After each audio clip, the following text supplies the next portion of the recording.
លិខិតសំទោសតាមទូរស័ព្ទខ្ញុំបាទពាក់មីប្រធានក្រុមផ្ការិចគ្រប់រដូវសូមធ្វើការសំទោសជាសាធារណៈចំពោះបុគ្គលឈ្មោះជឿនច័កហើយជីងច័កជេ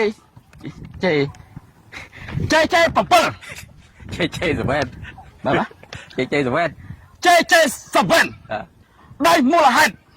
ការប្រកួតកាលពីថ្ងៃមុនយើងខ្ញុំដាក់ជីងច័កលេងបានតែ5នាទី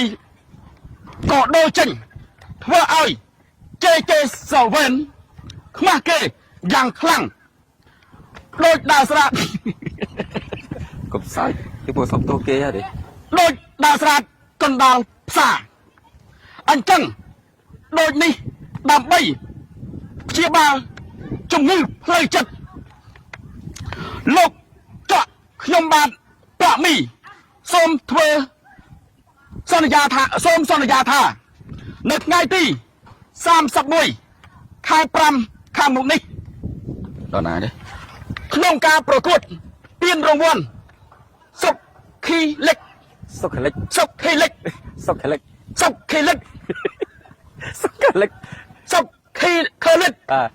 រដូវកាលទី8ដែលមានការប្រកួតសប្បុរសធម៌រវាងក្រុមសសយកកអឡូស្តាសសអស្តាសសយកកអស្តា ប្រកួតជាមួយក្រុមផ្ការិចគ្រប់រដូវយើងខ្ញុំដាក់ជីងច័កលេង45នាទីពេញទោះលេងមិនកើតក៏ដោយហើយនឹងផ្ដល់ឲ្យផ្ការិចគ្រប់រដូវ100អាវសម្រាប់ចែកជូនហ្វេងជីងច័កដូចនេះសូមលោកជឿនច័កហើយជីងច័កឬក៏ JJ7 ទទួលការសំទោសនេះពីខ្ញុំ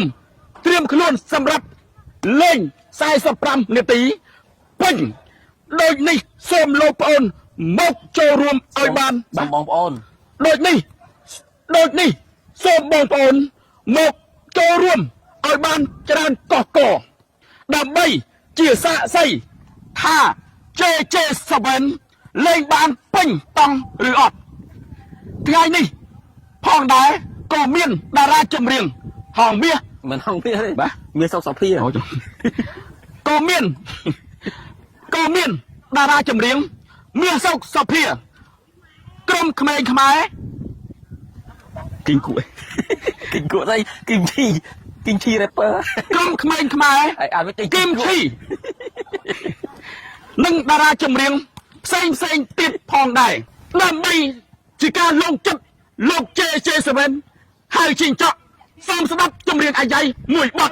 ជាតិជាខ្មែរត្រូវតែសាងនៅផបសំណាងគ្រប់ប្រមុខ